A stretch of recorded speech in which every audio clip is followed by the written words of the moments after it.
हाल ही में प्रदेश सरकार द्वारा मुख्यमंत्री सुखविंदर सिंह सुक्खू द्वारा वूल फेडरेशन के अध्यक्ष की नियुक्ति की गई है और उस पर जो नियुक्ति दी गई है वो है मनोज ठाकुर जी। हमारे साथ बातचीत करने के लिए मौजूद हैं। मनोज जी, वूल फेडरेशन के अध्यक्ष की जिम्मेवारी अब आप संभालने वाले हैं। चुनौतियाँ क्या हैं सबसे ज़्यादा आपको अध्यक्ष बनाया गया है? क्या चुनौतियाँ आप मानते हैं जो सबसे ज़्यादा अभी जिनका सामना करना पड़ रहा है, खासकर जो वूल उत्पादक हैं, गद्दीज हैं, जो ये काम करते हैं? सबसे पहले तो मैं आपके दैनिक सवेरा चैनल का धन्यवाद करता हूं कि आप मुझे जनता से रूबरू करने यहाँ आए हैं। तो मैं आपको ये बताऊं कि आप जानते हैं कि हाल ही में माननीय मुख्यमंत्री ठाकुर सुखविंदर सिंह सुक्खू जी ने मुझे हिमाचल वूल फेडरेशन का चेयरमैन नियुक्त किया है। इसके लिए मैं माननीय ठाकुर सुखविंदर सिंह सुक्खू जी का और शीर्ष नेतृत्व का, कांग्रेस नेतृत्व का मैं हार्दिक धन्यवाद करता हूँ, कोटि कोटि धन्यवाद करता हूँ कि जिन्होंने कांग्रेस के इतिहास में, जो कांग्रेस का अपना इतिहास है, उसमें जो गद्दी नॉन ट्राइब गद्दी एरिया जो है उसमें पहली बार ये प्रतिनिधित्व देकर हमें इतना बड़ा मान सम्मान दिया है। इसके लिए हम माननीय मुख्यमंत्री ठाकुर सुखविंदर सिंह सुक्खू जी के बहुत आभारी हैं, ऋणी हैं। और मैं समझता हूँ कि मैं तो खासकर पर्सनली अगर मैं 7 जन्म भी लूँ और उसके बावजूद भी मैं ये चाहूँ कि मैं माननीय मुख्यमंत्री जी का कर्ज उतार पाऊँ, मैं शायद नहीं उतार पाऊँगा।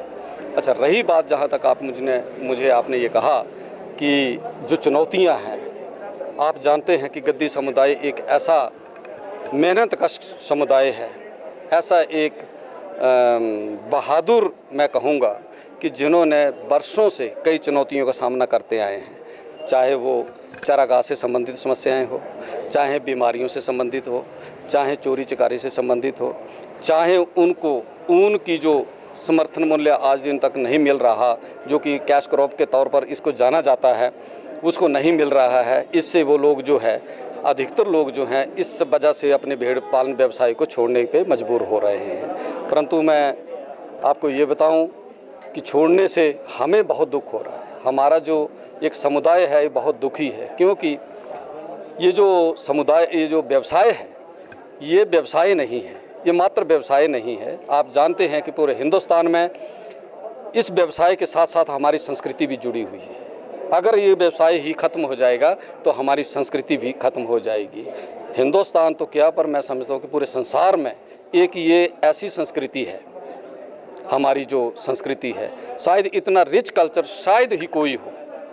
पर मैं समझता हूँ कि इसको बनाए रखने के लिए और इसको संजोए रखने के लिए ये मेरी बहुत बड़ी जिम्मेवारी बन जाती है। माननीय मुख्यमंत्री ठाकुर सुखविंदर सिंह सुक्खू जी ने जो मुझे इस काबिल समझा है कि ये व्यक्ति शायद इस समुदाय की संस्कृति को और व्यवसाय को संजो के रखेगा, बचा के रखेगा, जिससे इनकी आर्थिकी जो है वो मजबूत होगी। तो मैं माननीय मुख्यमंत्री ठाकुर सुखविंदर सिंह सुक्खू जी को ये विश्वास दिलाना चाहता हूँ कि मैं उनकी आशाओं और आकांक्षाओं के ऊपर पूरा खरा उतरने का प्रयास करूँगा। और जो आपके द्वारा जो मेरे को जिम्मेवारी दी गई है, और मुझे पता है कि आपने जिम्मेवारी इसलिए दी है कि मैं माननीय मुख्यमंत्री जी मेरे माध्यम से इस समुदाय का कुछ भला कर सकें। जो 2 बड़ी चुनौतियां जो सबसे ज़्यादा निकल कर आती हैं, एक तो मार्केट नहीं है, प्रॉपर मार्केट नहीं है, समर्थन मूल्य नहीं मिल रहा है। दूसरी सबसे बड़ी जो चुनौती है, भेड़ें बह जाती हैं, कोई फ्लड आ जाता है, या फिर जो जंगली जानवर खासकर शेर, चीता जो हमला करते हैं, उसकी कोई सिक्योरिटी नहीं है भेड़ पालकों के लिए। तो उसको लेकर क्या आपका रहेगा कि इससे राहत दी जा सके? क्योंकि सैकड़ों जानवर जो है वो कभी बह जाते हैं या फिर जंगली जानवरों का शिकार हो जाते हैं। मैं ये समझता हूँ कि ये बहुत बड़ी चुनौती है हमारे लिए, हमारे लोगों के लिए इतनी बड़ी चुनौती है कि शायद इसका सामना करने के लिए मैं माननीय मुख्यमंत्री ठाकुर सुखविंदर सिंह सुक्खू जी का धन्यवाद करता हूँ कि जो इतना बड़ा पीछे 2023 में जो डिजास्टर हुआ था, तो इसमें जो एक रिलीफ मैनुअल के हिसाब से जो इनको रिलीफ मिलता था, उससे डबल देकर उनको राहत प्रदान की थी। इसके लिए मैं सदैव उनका आभार व्यक्त करूंगा।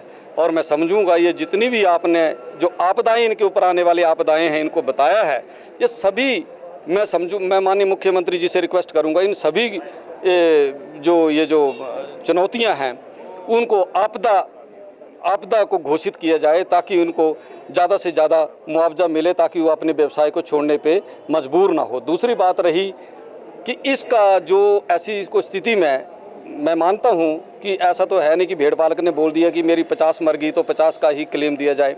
उसके लिए उनको एक जिम्मेवार आदमी जो है वो डिप्यूट करना पड़ता है, वेटरनरी का करना पड़ता है, रेवेन्यू का करना पड़ता है ना। तो उसके लिए मैं समझता हूँ कि उसका इतना सरलीकरण होना चाहिए, क्योंकि ये शहरों और बाज़ारों में तो रहते नहीं हैं, ये पहाड़ों में रहते हैं।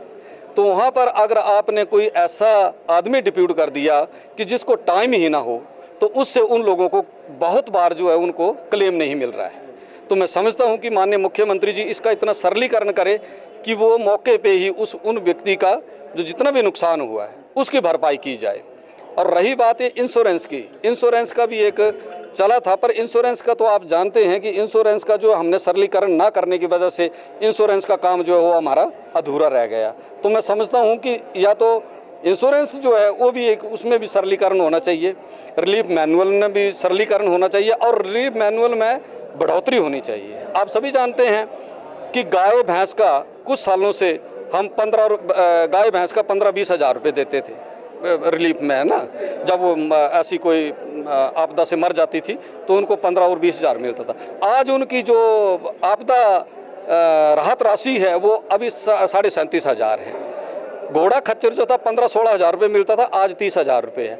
भेड़ बकरियों की कीमत आज 15 से 20 हज़ार रुपये के करीब है और उनको मात्र रिलीफ में क्या मिलता है, 3 हज़ार रुपये।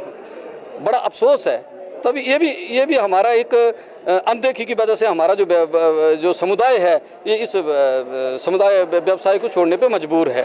तो मुझे जिस तरीके से माननीय मुख्यमंत्री ने आपदा में डबल कर दिया था, तो मैं समझता हूँ कि माननीय मुख्यमंत्री जी ये जो आपदा राहत राशि है जो या रिलीफ मैनुअल में जो ये अमेंडमेंट करके इसको कम से कम भी 10 हज़ार कर दें। जो 15-20 है तो चलो 10 हज़ार भी मिल जाएगा तो कम से कम उनको राहत महसूस होगी। बहुत बहुत शुक्रिया, धन्यवाद। तो ये थे हमारे साथ वूल फेडरेशन के नवनियुक्त अध्यक्ष मनोज जी, जिन्होंने साफ तौर पर कहा है कि चुनौतियां बहुत ज़्यादा है, रिलीफ मैनुअल में बढ़ोतरी हो, ये प्रयास रहेगा। मुख्यमंत्री से ये भी मांग की जाएगी और ताकि ये जो व्यवसाय कर रहे हैं भेड़ पालक जो हैं वो अपने व्यवसाय को ना छोड़ें, इसके लिए प्रयास किए जाएंगे और तमाम चीज़ों का सरलीकरण किया जाएगा। दैनिक सवेरा टीवी के लिए शिमला से कैमरामैन DC भारद्वाज के साथ गजेंद्र शर्मा।